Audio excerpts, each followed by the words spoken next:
It is good to see you here again at a K24 Newscast.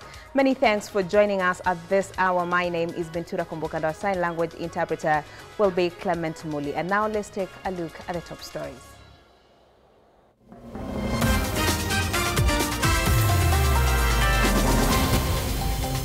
"316 Kenyans have died while working in the Gulf region since 2002, Foreign Affairs Cabinet Secretary Musalia Mudavadi tells senators. The government may halt the exhumation of bodies in Shakahola Forest, Kilifi County, as officials claim they have excavated all previously identified graves. Families and friends of 3 young men kidnapped by armed and masked gunmen in Isiolo town on Saturday morning accuse government security agencies of involvement and demand the immediate release of the abductees.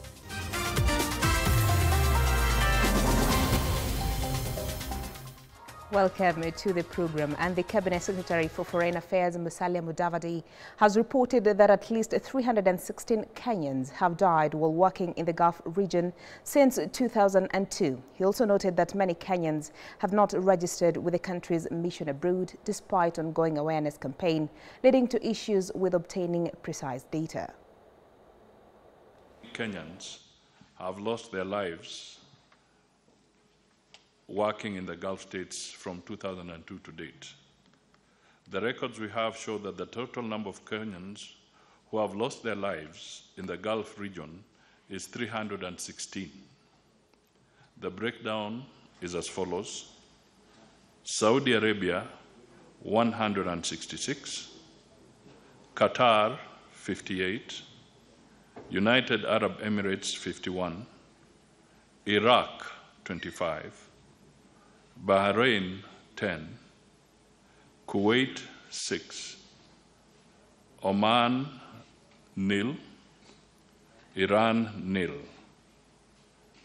The total, 316. I can assure the House and the nation that through the Department of Diaspora and also working with the Immigration Department, we are now establishing more accurate data of the Kenyans that are traveling to various countries, including the Gulf states.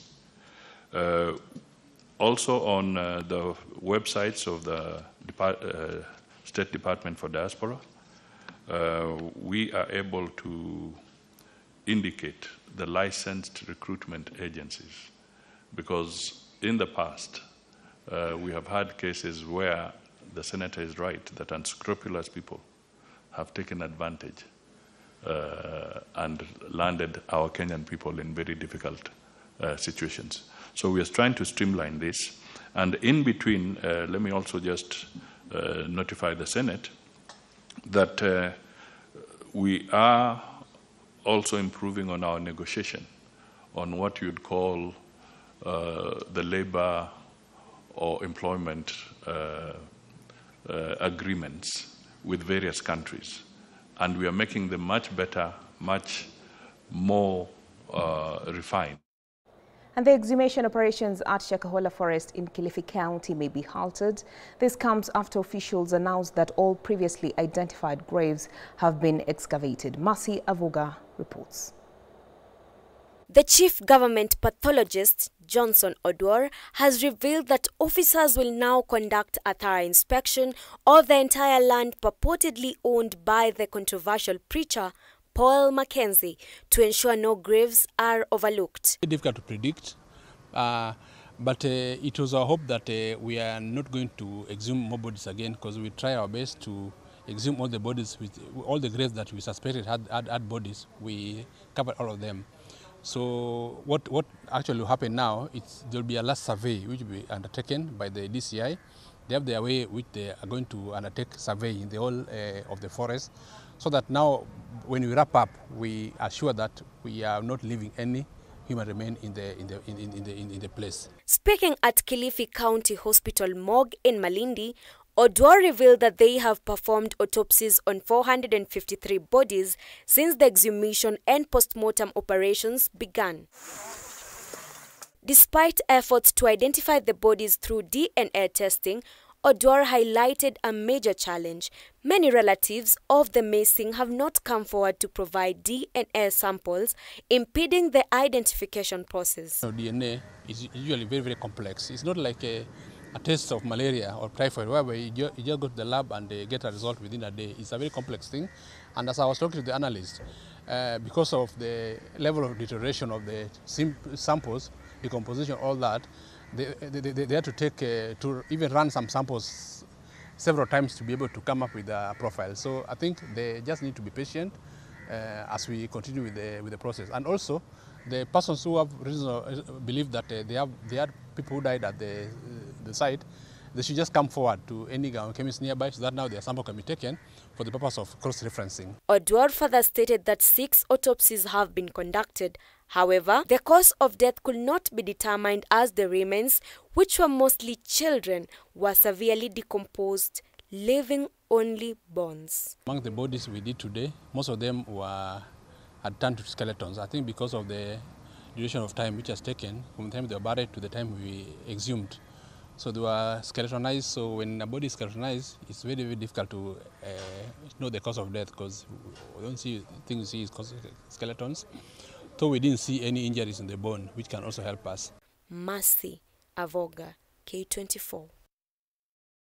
Fear and anxiety have crippled Kayole Estate in Naivasha following a series of knife-stabbing incidents by a lone suspect targeting women and minors. In the past 2 weeks, over 10 victims have been attacked by a motorcycle-riding assailant who stabs his victims and escapes without stealing anything.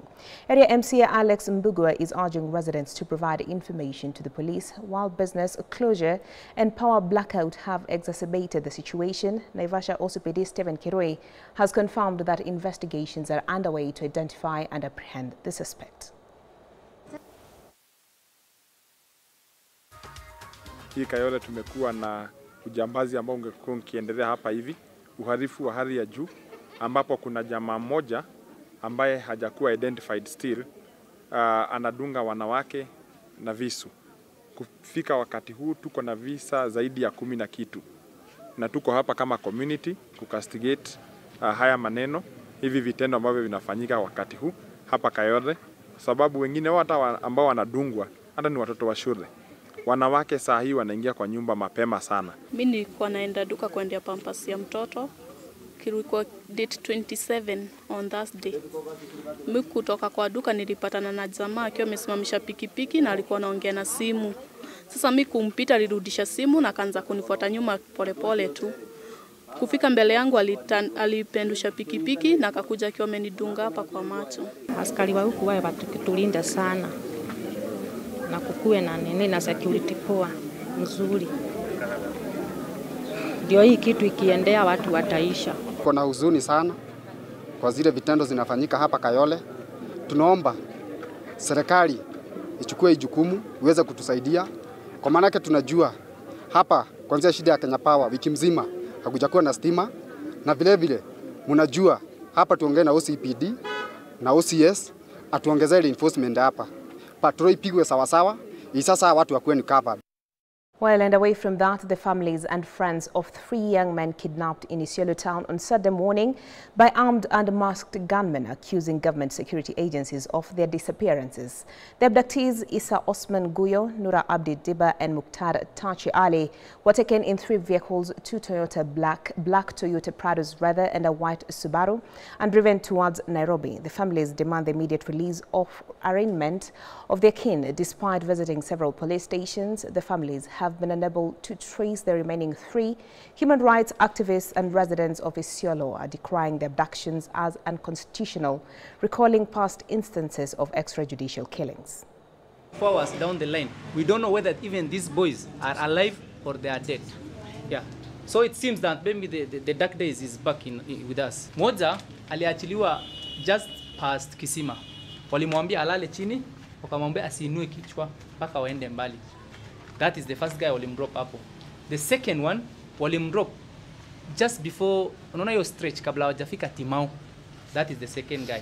That is how we got information. Yesterday he was told that the boys were picked up by DCI officers on tip-off and that they will be soon taken to court. Unfortunately today, he is being told that it might be anti-terror officers who took the boys.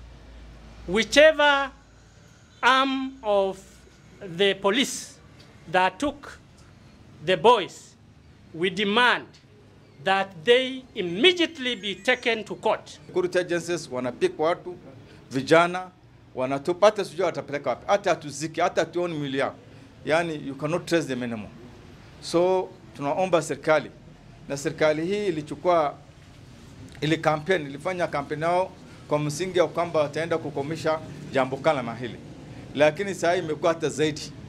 Kwa hivyo tunaomba rais ama serikali ya Mheshimiwa Ruto, hiyo vijana waletwe mbele yetu, kama kuna kosa wamefanya wapeleke kotini kwa ile muda ambao unatakikana. And a 62-year-old man, Isaac Anyula, has been sentenced to 40 years imprisonment for defiling a 11-year-old girl. Anyula was found guilty of defiling the child on different dates between June 2022 to January 2023 in Maraba area, Kakamega Central Sub-County. While making the ruling, Senior Principal Magistrate Joseph Ndururi noted that the accused person was unfit for non-custodial sentence, saying that despite Anyula committing the offense, he didn't appear remorseful. Anyula, however, denied committing the offense and vowed to appeal the sentence.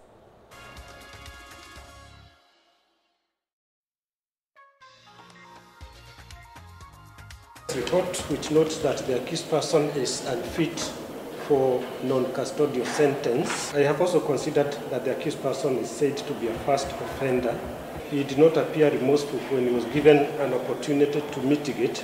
Most importantly, he has been convicted of defiling an 11-year-old child who will no doubt live with the psychological effects for the rest of her life. I have also considered the mandatory minimum sentence that is prescribed by Section 8, subsection 2 of the Sexual Offences Act and the current jurisprudence on the constitutionality of mandatory minimum sentences in statutes. And after considering that Parliament meant that the offence with which the accused person has been convicted to be a very serious offence, I sentenced the accused person to serve 40 years imprisonment, and he has the right to appeal to the High Court if dissatisfied with the conviction, the sentence, or both within 14 days from today. Ni mzee ambaye ako na familia na watoto wakubwa kama mimi, lakini ni mzee ambaye pia tena anajua sheria. Yeye anajua sheria vizuri sana, na ni mzee ambaye ako na uwezo wa kifedha na uwezo wa kushawishi. Lakini tunashukuru Mungu kwa hayo yote, kwa maana leo amefungwa miaka 40 na tumekuwa tukipigania vita huyo msichana mdogo ambaye anaitwa Esther, na tulikuwa tunampigania sababu tulikuwa naomba apate haki, na pia tungelipenda ikuwe pia funzo kwa watu wengine wazima ambao wanachukua watoto wadogo kiwalawiti. And in Murang'a, a group of residents have criticized their woman representative Betty Minor for an alleged conflict with the Deputy President Rigathi Gachagua, warning her of potential excommunication if she continues to insult the Deputy President. The residents claimed Minor is being influenced by other political actors to damage Gachagua's reputation in the region. The residents accuse Minor of plotting to antagonize both the people and the Deputy President.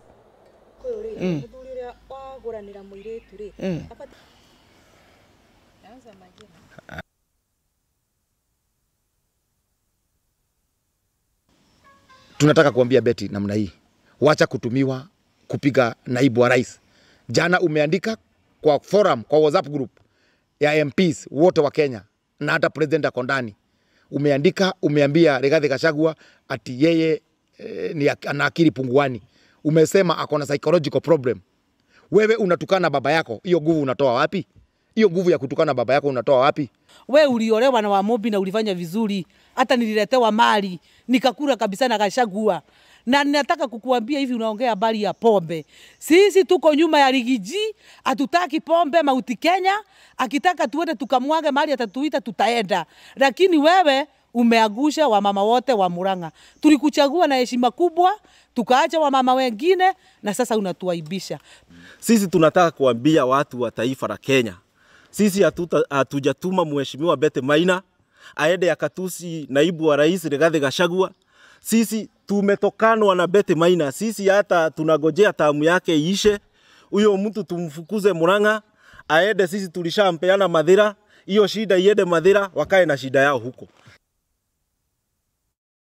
Away from that, Maendeleo ya Wanawake organization has unveiled a 6-member council of the WISE to solve internal disputes. The council, which will serve for a period of 3 years, will be led by former MYWO chairperson Phoebe Asio.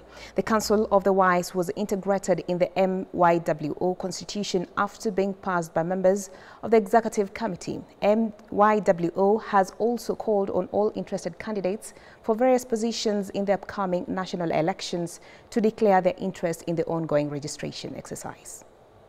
We acknowledge receipt of your notification of change of officials since 7th February 2024, together with the minutes of 9th December 2023, that was the AGM, Form 3 and Form 13, in accordance with Regulations 22 of the NGO Coordination Regulations 1992, ran together with Clause 4C of the terms and conditions attached to your certificate of registration. You have gone through some problems. Some members have even gone to court. Some women, we have even members we have even expelled. And it is not right for women to go to court. I can tell you this as we launch this today, that it is very, very important for us women to solve our issues in-house. You don't want to expose your children and yourself to the public. There are things that we have to keep to ourselves. And with that, we take a short commercial break here at K24 Newscat. I'll see you in a short while.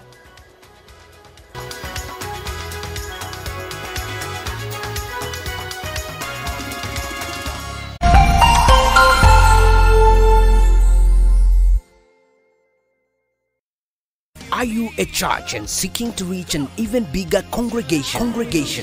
K24 TV